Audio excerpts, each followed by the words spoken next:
நேயர்களுக்கு வணக்கம். 2026 சட்டமன்ற தேர்தல். இந்த தேர்தலுக்கான களம் சூடு பிடிச்சிருச்சு அப்படின்னு தான் சொல்லணும். 2019 இருந்தே தொடர்ந்து வெற்றி கூட்டணியாக திமுக கூட்டணி கட்சிகள் இணைந்து செயல்படுறாங்க. ஆட்சியில இருக்காங்க. நமக்கு எல்லாருக்குமே தெரிஞ்ச விஷயம் தான். எதிர்த்தரப்பு வீக்கா இருக்குன்னு சொல்லிட்டு இருந்தா, பாஜக, அதிமுக கூட்டணி சேர்ந்திருக்காங்க. அமித்ஷா அவர்கள் நேரடியா சென்னை வந்து அறிவிச்சுட்டே போயிட்டாரு. இது ஒரு பக்கம் இருக்க, தமிழக வெற்றி கழகம் கட்சி ஆரம்பிச்சு முதல் பொதுக்குழுவிலேயே வந்து இவரு எங்க தலைமையை ஏற்றுக்கொண்டு கூட்டணிக்கு வர்றவங்களுக்கு ஆட்சியிலும் அதிகாரத்திலும் பங்கு அப்படின்னு சொல்லிதான் வந்து அவருடைய முதல் ஸ்பீச், முதல் அரசியல் அடி வந்து விஜய் அவர்கள் அடி எடுத்து வைச்சாரு. ஆனா இப்ப வரைக்கும் அங்க வந்து தாவேகாவோட கூட்டணி வந்து ஃபார்ம் ஆகல அப்படின்னு தான் சொல்லணும். நாம் தமிழர் கட்சியினுடைய தலைமை ஒருங்கிணைப்பாளர் சீமான் வந்து தொடர்ந்து தனித்தே போட்டி அப்படின்னு சொல்லிட்டு இருக்காங்க. இதற்கிடையில பல்வேறு சர்ச்சைகள் வந்து வந்திருக்கு. இத பத்தி தான் நம்ம இந்த வீடியோல பேச போறோம். வீடியோக்குள்ள போகலாம். ஓகே. 2026 தேர்தல நாங்க திமுக கூட்டணி வலுவாக இருக்கு. வெற்றி கூட்டணி ஒண்ணா தேர்தல சந்திப்போம் அப்படின்னு தான் முதலமைச்சர் மு.க. ஸ்டாலின்ல இருந்து கூட்டணி கட்சி தலைவர்கள், திருமாவளவன் உட்பட எல்லாருமே சொல்றாங்க. ஆனா பல முரண்கள் அந்த கூட்டணியில இருக்கு. அத வந்து பொதுவெளியிலேயே வந்து அவங்க பேசுறாங்க. பிரஸ் மீட்ல சொல்றாங்க. இதெல்லாமே நம்ம பார்த்துட்டு தான் இருக்கோம். மார்க்சிஸ்ட் கம்யூனிஸ்ட், இந்திய கம்யூனிஸ்ட், விசிக எல்லாருக்குமே முரண் இருக்கு. அத நம்ம வந்து தொடர்ந்து பார்த்துக்கிட்டு தான் இருக்கோம். திருமாவளவன் அவர்கள் உச்சபட்சத்துல போய் நான் வந்து இந்த தியாகம்லாம் பண்ணியிருக்கேன். தாவேக்கால இருந்து துணை முதலமைச்சர் பதவி தரேன்னு சொன்னாங்க. ஆட்சியிலும் அதாவது நீங்க சாரி 2 1/2 வருஷம் நீங்க ஆட்சி பண்ணுங்க. 2 1/2 வருஷம் நாங்க ஆட்சி பண்றோம்லாம் சொன்னாங்க. அதே மாரி அதிமுகல இந்த பதவி தரேன்னு சொன்னாங்க. இத்தனை சீட்டு தரேன்னு சொன்னாங்க. இந்த வாய்ப்புகளா இருந்துச்சு. இந்த எல்லா கதவையும் நாங்க அடைச்சுட்டோம். இது வந்து கொள்கைக்கான கூட்டணி. கொள்கையை நோக்கி நாங்க போய்க்கிட்டு இருக்கோம். சித்தாந்த வழியில நாங்க பயணிக்கிறோம். அப்படிங்கிற விஷயத்தெல்லாம் வந்து அவர் வந்து பதிவு பண்ணியிருந்தாரு. அதாவது திமுகட்ட சொல்றாரு, எங்களுக்கு இவ்ளோ ஆப்பர்ச்சுனிட்டி இருந்துச்சு. இதையெல்லாம் நான் தியாகம் பண்ணியிருக்கேன் இந்த கூட்டணிக்காக அப்படிங்கிறத அவர் வந்து ஞாபகப்படுத்தியிருக்கார், ரிமைண்ட் பண்ணியிருக்கார் அப்படின்னு பார்க்கலாம். ஓகே. பல முரண்கள் இதுக்கிடையில விசிக, திமுக இடையில பல்வேறு விஷயங்கள் நடந்துச்சு. ஆதவ அர்ஜுனா வந்தாரு, போனாரு. ஆனா அவர் வந்துட்டு போறதுக்குள்ள ஒரு பெரிய டேமேஜ 2 கட்சியின் இடையில ஏற்படுத்திட்டு தான் போனாரு. அத சரி பண்ணிட்டாங்க ஆல்மோஸ்ட் அப்படின்னு தான் பார்க்கணும். முதல்வர் அவர்களும் திருமாவளவன் அவர்களுக்கு அவ்வளோ வந்து இம்பார்ட்டன்ட் குடுக்குறாரு. அவ்வளோ இணைந்து வந்து செயல்படுறாங்க 2 பேரும் அப்படிங்கிறதையெல்லாம் நம்ம பார்த்துட்டு தான் இருக்கோம். இந்த கூட்டணி 2026 தேர்தல வெற்றி கூட்டணியாக தொடர்ந்து சந்திக்குமா அப்படின்னா கேள்விக்குறி தான். அரசியல வந்து நம்ம நெறைய அரசியல் விமர்சகர்கள் இல்ல அரசியல் ஜாம்பவான்கள பேட்டி எடுத்திருக்கோம். நீங்களும் பார்த்திருப்பீங்க அந்த பேட்டியெல்லாம். அவங்கலாம் சொன்னது எப்படின்னா, ஆ அதாவது நாளைக்கு வந்து நாளைக்கு நாளைக்கு தேர்தல் அப்படின்னா கூட, இல்ல தேர்தல் முடிஞ்சு கூட வந்து கூட்டணி மாறுவாங்க. வெற்றி பெற்ற பிறகு, இல்ல தோல்வி பெற்ற பிறகு கூட்டணி வந்து வெற்றி பெற்ற கட்சிகளோடு போய் இணைவாங்க. ஆர்எல்ஸ் வந்து அந்த கூட்டணி அவங்களுக்கான அந்த கதவுகள் திறந்திருக்கிற வரைக்கும், கடைசி நிமிடம் வரைக்கும் அந்த கூட்டணி மாறுவதற்கான வாய்ப்புகள் இருக்கு. அதுக்கு எக்ஸாம்பிள் தான் தேமுதிக. கலைஞர் இருக்கும்போதும் பண்ணியிருக்காங்க. இப்போ வந்து நாடாளுமன்ற தேர்தல் நேரத்திலயும் வந்து பண்ணாங்க. பாஜகவோடும் பேச்சுவார்த்தை, அதேபோல அதிமுகவோடும் பேச்சுவார்த்தை. கடைசியில அதிமுகவோட போனாங்க அப்படிங்கிறதெல்லாம் இருக்கு இல்லையா? பாமகவும் அதே விஷயத்த பண்ணியிருக்காங்க இல்லையா? இந்த மாரி எக்ஸாம்பிள்ஸ் எல்லாம் வந்து நமக்கு சொல்லுவாங்க. ஓகே. இது ஒரு புறம் போய்கிட்டு இருக்கு. இந்த திமுக கூட்டணி அததான். அவங்க சொல்றது என்னன்னா, முரண்களோடு கொள்கை கூட்டணின்னு சொல்றாங்க. இப்படியே சந்திப்பாங்கன்னு தான் தோணுது. அவங்களுக்கு வேற வாய்ப்பும் இல்லன்னு தான் தோணுது. ஏன் அப்டின்னா, இப்ப அதிமுகவோட போலாம். திமுகவோட பல்வேறு முரண்கள் இருக்கு அப்படின்னு பார்த்தா, இரு திராவிட கட்சிகளோட தான் கூட்டணி போவாங்க பொதுவா. மக்கள் நல கூட்டணின்னு ஒண்ண முயற்சி பண்ணி அது தோல்வியுற்றது அப்படிங்கிறதுனால, ஆ இப்போ வந்து அதிமுகவோட போலான்னா, அதற்கான கதவ அடைச்சுட்டாரு அமித்ஷா. இந்த மாதிரியான விஷயங்கள்லாம் நடக்கும் அப்படிங்கிறது முன்கூட்டியே கணிச்ச அமித்ஷா அவர்கள் தான், எடப்பாடி அவர்களுக்கு முழு மனதோடு ஈடுபாடு இல்ல பாஜகவோட கூட்டணி போறதுல அப்படிங்கிறதையெல்லாம் முன்னாடியே தெரிஞ்சு கொண்ட அமித்ஷா தான் வலுக்கட்டாயமா டெல்லியில வந்து சந்திச்சாரு. இல்ல கூட்டணி பேச்சுவார்த்தை நடக்கல அப்படின்னாரு. அமித்ஷா அவர்களை சந்திக்க போகல அப்படின்னாரு. அப்புறம் சந்திச்சாரு. 3 கார் மாறி சந்திச்சாரு. பேசுனாங்க. அப்புறம் கூட்டணி பத்தி பேசல அப்படின்னாரு. அப்புறம் இங்கே வந்து பார்த்தா அமித்ஷா அவர்கள் ட்வீட் போட்டாரு. அப்புறம் நேரடியா வந்து இல்ல நான் சொல்றேன் அப்படின்னு சொல்லி நேரடியா வந்து உட்கார வச்சு அறிவிச்சுட்டே போயிட்டாரு. இதுதான் நடந்துச்சு. இதுல இருந்து பாமகவும் டிடிவி தினகரனும் வந்து விலகிட்டாங்க. அதாவது இந்த சென்னை அமித்ஷா அவர்களுடைய அந்த சந்திப்பு இதுல இருந்து. ஓகே. ஆ இது ஒரு புறம் இருக்கு. சோ இப்ப வந்து அதிமுகவிற்கு மற்ற கட்சிகளோட கூட்டணி போவதற்கான கதவு அடைத்து விட்டது. மற்ற கட்சி அப்டின்னா தாவேகா. தாவேகாவும் அதிமுகவும் முன்னாடியே வந்து அபிஷியலா சொல்லல அப்டின்னாலும் பேச்சுவார்த்தை நடத்திக்கிட்டு தான் இருந்தாங்க. இது நம்ம பலமுறை வந்து கேள்விகளாகவே வச்சு அதற்கான பதில்கள உங்களுக்கு நான் பெற்றுக் குடுத்துருக்கேன். அத நீங்க பார்த்திருப்பீங்க பல பேட்டிகள்ல. இது ஒரு புறம் நடந்தது. அதையெல்லாம் முன்கூட்டியே கணிச்ச அமித்ஷா அவர்கள் தான் இந்த பேச்சுவார்த்தைக்கான கதவே வந்து அடைச்சிட்டாரு அப்டின்னு தான் சொல்லலாம். ஆனா இப்போ வரைக்கும் வேற வழியே இல்லாம அழுத்தத்தின் அழுத்தத்தின் பேர்ல தான் வந்து அதிமுக வந்து பாஜகவோட கூட்டணி போயிருக்காங்க அப்படின்னு தான் சொல்லணும். ஏன் அப்படின்னா, முன்னாடி அவங்களுடைய பேச்சு கூட்டணி விட்டு விலகுனப்ப பட்டாசு வெடிச்சு கொண்டாடுனாங்க. அப்புறம் சிஏஏ போன்ற சட்டத்துக்கெல்லாம் வந்து மசோதாக்கெல்லாம் ஏன் நீங்க இது பண்ணீங்க அப்படின்னு சொன்னதுக்கு அப்ரூவல் குடுத்தீங்க. ஆ அ வந்து நீங்க இணஞ்சு போனீங்க அப்படின்னு சொன்னதுக்கு வந்து, கூட்டணி தர்மத்துக்காக அவங்க குடுத்த அழுத்தத்தின் பேர்ல தான் நாங்க வந்து கையெழுத்து போட்டோம் அப்படிங்கிற மாரி சொல்லியிருந்தாரு. ஆனா இன்னைக்கு வந்து பாஜகவோட கூட்டணி போயிருக்காங்க. அப்ப பாஜக கொண்டு வர திட்டங்களுக்கெல்லாம் வந்து மீண்டும் கூட்டணி தர்மத்துக்காக ஆமா சொல்ற மாரி தான நிலை வரும்.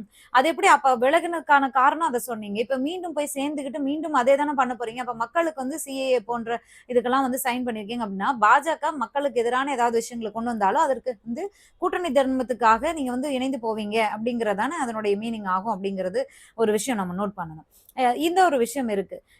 இப்ப வரைக்கும் சீமான் அவர்கள வந்து எப்படியாவது இந்த கூட்டணியில கொண்டு வந்துரணும் அப்படிங்கிற பேச்சுவார்த்தைலாம் வந்து அ நடந்தது. நடந்தது வந்து இல்லன்னு மறுத்தாலும், அது வந்து நடந்தது உறுதி அப்படிங்கிறது தான் நமக்கு கிடைக்கக்கூடிய தகவல். முன்னாடியே நம்ம பேசியிருக்கோம். இடையில பூந்த பன்னீர்செல்வம் அவர்கள், ஜெயலலிதா அம்மா காலத்திலேயே வந்து நான் அவங்களுக்காகவே சீமான் அவர்கள பிரச்சாரம் பண்ண வச்சது நான் தான். அதனால நான் சீமான் அவர்ட்ட பேச்சுவார்த்தை நடத்துறேன் அப்படின்னு சொல்லி அவரும் வந்து சீமான சந்திச்சு பேசியிருக்காரு. எத்தன நாளைக்கு தான் இப்படியே போவீங்க? ஆட்சியில வந்து பங்கெடுத்தா தான் 4 எம்எல்ஏ, 4 எம்பி பெற்றா தான் வந்து உங்களுக்கான ஒரு மதிப்பு இருக்கும். பேசாம வந்துருங்க கூட்டணிக்குன்னு அவர் வந்து தனிச்சு சீமான் அவர்கள தனியா சந்திச்சு பேசுனதாவும் உறுதியான தகவல் தான் அது வந்திருக்கு. ஓகேவா? அதாவது கூட்டணி தொடர்பான பேச்சுக்களை எல்லாம் போய் போய் பேசிட்டு வந்துட்டு யாரும் வந்து பிரஸ்ஸுக்கோ, மீடியாக்கோ குடுக்க மாட்டாங்க. கிடைக்கக்கூடிய தகவல்கள நம்ம பகிர தான் முடியும். அதுவும் இந்த யூடியூப் தளம் வந்ததுனால தான். இல்ல அப்டின்னா நாளிதழ்கள்லயும், மெயின் ஸ்ட்ரீம் ஊடகங்கள்ல இதெல்லாம் போடவே மாட்டாங்க. ஓகேவா? யூடியூப்னால தான் இன்னைக்கு வந்து உங்களுக்கு எல்லா விஷயமே தெரியுது. அப்படி சொல்லக்கூடிய விஷயங்கள் தான் இதெல்லாம். ஓகேவா? அ தமிழக வெற்றிக் கழகம். அ கூட்டணி ஆரம்பத்திலேயே நாங்க கூட்டணி அமைச்சு தேர்தல சந்திப்போம். எங்களோட கூட்டணி வர்றவங்களுக்கு ஆட்சியிலும், அதிகாரத்திலும் பங்குன்னு சொல்லி போனா கூட, இன்னைக்கு தனியா நிற்கிறது தாவேகா அப்படிங்கிறது தான் உண்மையான விஷயம். சீமான் அவர்கள் நான் தனித்து தான் போட்டியிடுவேன் அப்படின்னு தனியா இருக்காரு. அது வந்து பெரிய விஷயம் கிடையாது. ஆனா தாவேகா வந்து கூட்டணிக்கு வாங்கன்னு அழைச்சும் கூட்டணிக்கு யாரும் போகல அப்படிங்கிறது வந்து பேச்சுவார்த்தை நடத்தி அது வந்து ஈடுபடல நடைபெறல அப்படின்னா நம்ம போகல அப்படின்னு தான் சொல்லணும். அமையலன்னு வேணா சொல்லிக்கலாம். அமையல அப்படிங்கிறது ஒரு மிகப்பெரிய மைனஸ் தான். விஜய் அவர்கள் வந்து என்னடா அது நம்ம அதிமுகவோட கூட்டணி வச்சு இந்த தேர்தல வெற்றி பெற்றலாம். அப்படின்னு நம்ம ஒரு கணக்கு போட்டு வச்சிருந்தா, இவங்க எல்லாம் சேர்ந்து கெடுத்துட்டாங்களே அப்படின்னு கோவத்துல தான் ஆதவ் மேல, அவங்க மேல எல்லாம் இருக்கிறதா தான் நமக்கு தகவல் இருக்கு. சரி. தனித்து போட்டி அப்படின்னா, தாவேக்காவினுடைய நிலை என்ன அப்படின்னு கேட்போம் இல்லையா? அதுக்கு முன்னாடியே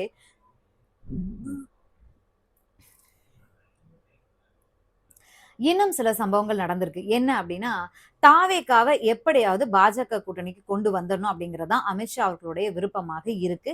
அ இன்று நிர்மலா சீதாராமன் அவர்கள் சென்னை வந்திருந்தாங்க. Press meet குடுத்திருந்தாங்க. அதெல்லாம் பார்த்திருப்பீங்க. அமித்ஷா அவர்கள்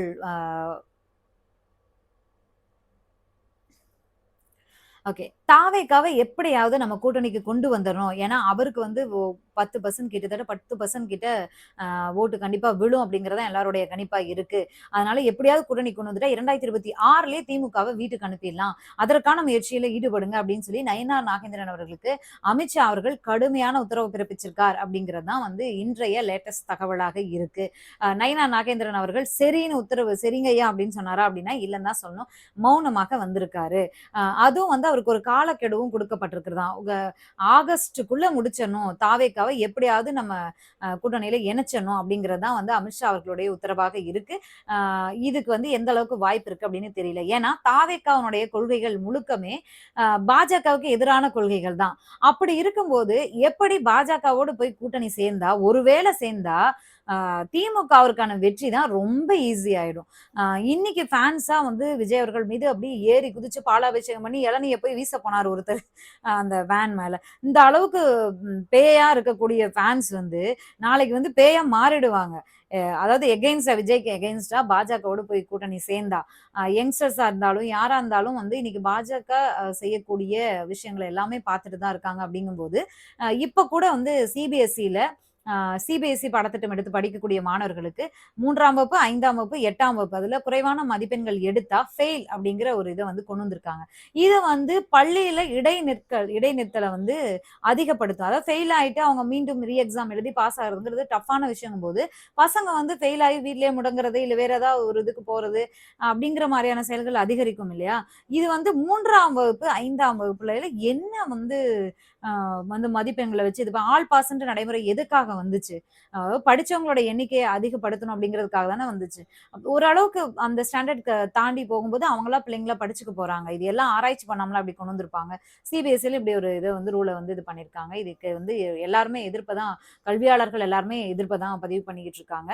ஸோ இந்த மாதிரியான பல சிஏஏல இருந்து, ஒரே நாடு ஒரே தேர்தல்ல இருந்து, நீட்ல இருந்து எல்லா விஷயத்தையும் கொண்டு வர்றது பாஜக தான். நீட் வந்து கொண்டு வந்தது காங்கிரஸ் தான். ஆனா வந்து அவங்க மாநிலத்திற்கு ஃப்ரீடம் குடுத்தாங்க.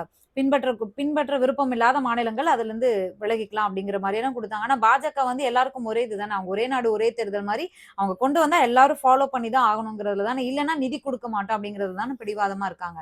அப்போ விஜய் அவர்களுடைய இன்னொரு விஷயம் என்னன்னா, திராவிடமும் தமிழ் தேசியமும் எனது இரு கண்கள்ன்னு சொல்றாரு. அவருக்கும் பாஜக வந்து பாசிசம், பாயாசம் அப்படின்லாம் வந்து டயலாக் பேசியிருக்காரு. திமுகவும், பாஜகவும் தான் எனது எதிரி அப்படின்னு சொல்லி. பாஜகவோட கூட்டணி போனா அவர் முடிஞ்சு போயிருவாரு இந்த தேர்தலோட. அப்படிங்கும்போது அவர் எப்படி கூட்டணி போவாரு அப்படிங்கிறது மிக பெரும் கேள்விதான். அதிமுக போல அவருக்கும் அழுத்தம் கொடுக்கப்பட்டு கடைசி நேரத்துல பாஜகவோட திட்டம் என்ன அப்படின்னா, பேச்சுவார்த்தை நடத்தி கூட்டணியை உறுதி பண்ணிக்கணும். ஆனா கடைசி நேரத்துல தான் அறிவிக்கணும் அப்படிங்கிறதெல்லாம் அவங்க ப்ரீ பிளான்டா பண்ணி வச்சிருக்காங்க. அப்படி ஒருவேளை கடைசி நேரத்துல விஜய் அவர்கள் தமிழ்நாட்டினுடைய நலன் கருதி பாஜகவோட கூட்டணி அப்படின்னு போனா கூட, அது விஜய் அவர்களுக்கு நெகட்டிவா தான் போய் முடியும். அப்படிங்கிறது எல்லாருக்குமே தெரிஞ்ச விஷயம் தான். விஜய் அவர்களுக்கும் கண்டிப்பா தெரிஞ்சிருக்கும். சரி. அப்படி அ இல்ல வெளியில இருந்தே சீமான் அவர்களும், நாம் தமிழர் கட்சியும், விஜய் அவர்களும் வெளியில இருந்தே வந்து தனித்து போட்டிக்கிட்டே வந்து பாஜகவிற்கான வாக்குகள வந்து பிரிச்சு அவங்களுக்கு நன்மை பயப்பார்களா அப்படிங்கிறதெல்லாம் நமக்கு விரைவில தெரிய வரும். அப்படிங்கிறதோட விஜய் அவர்களுடைய இந்த 2 தினங்கள் மதுரை போன அந்த விஷயங்கள் தான். அவர் வந்து கோயம்புத்தூர்ல நடந்த சம்பவத்திற்கு பிறகே அந்த பூத் கமிட்டி கருத்தரங்கம் அப்படின்னா அரங்குல நடக்கும். போறது, நடக்கிறது இது எல்லாமே வெளியில தெரியாது. ஆனா வந்து இது அன்அஃபிஷியலா வந்து ஒரு ரோட் ஷோ நடத்தியிருக்காங்க அப்படின்னு தான் பார்க்க வேண்டியது இருக்கும். மதுரையிலுமே வந்து ரோட் ஷோ நடத்துனதுக்கு அனுமதி வாங்காம ரோட் ஷோ நடத்துனது தவறு அப்படின்னு சொல்லி எச்சரிக்கை குடுத்துருக்காங்க. அரசு தரப்புல இருந்து. ஸோ அதே போல தான் மதுரையிலயும் நடந்துச்சு. கோயம்புத்தூர்ல இருந்து விஜய் அவர்கள் சென்னை வந்த பிறகே வந்து ஒரு பதிவு போட்டிருந்தாரு. எனக்கு ரொம்ப வருத்தமா இருக்கு. நீங்க வந்து அன்பால இப்படி நடந்துக்கிறீங்க. ஆனா அதெல்லாம் சரியில்ல.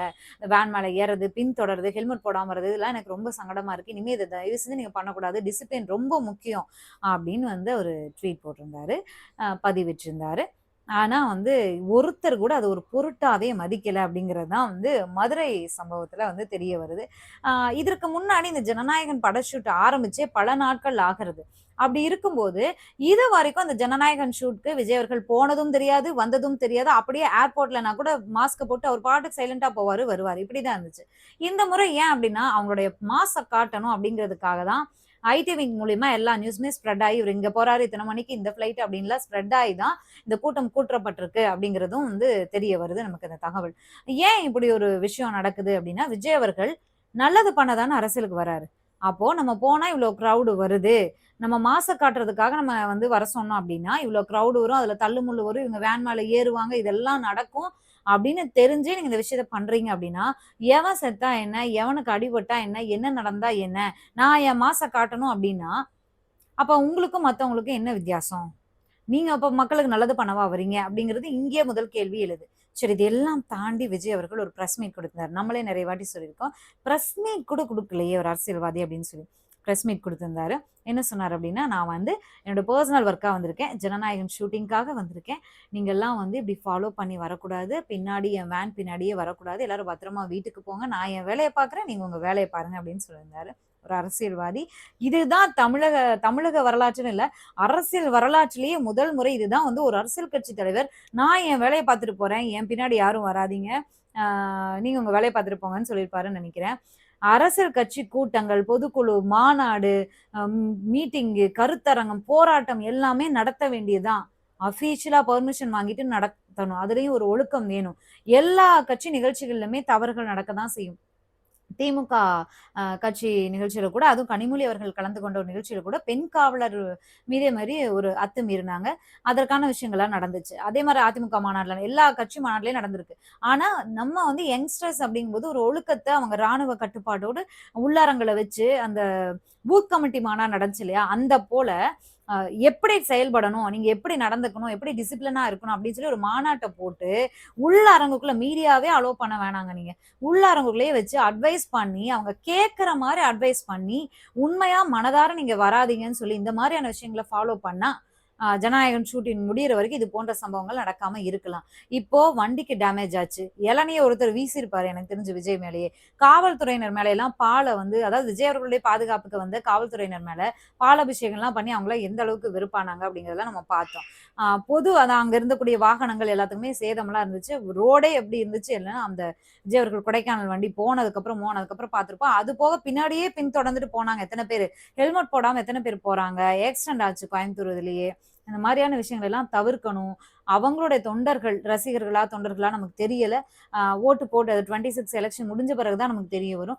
அவங்களுக்கு ஒரு நல்ல அட்வைஸ மனதார வழங்கி, அவங்க ஃபாலோ பண்ற மாரி அட்வைஸ வழங்கி, அவங்கள வந்து பாதுகாக்க வேண்டியது விஜய் அவர்களுடைய பொறுப்பு அப்படிங்கிறத நம்ம இந்த இடத்துல பதிவு பண்ணிடுறோம். 2026 தேர்தல் களத்துல இன்னும் என்னென்ன விஷயங்கள் நடக்குது அப்படிங்கிறத நம்ம அப்டேட் பண்ணலாம் கூடிய சீக்கிரம் ஒவ்வொரு வீடியோலயும். மீண்டும் சந்திக்கலாம். நன்றி, வணக்கம்.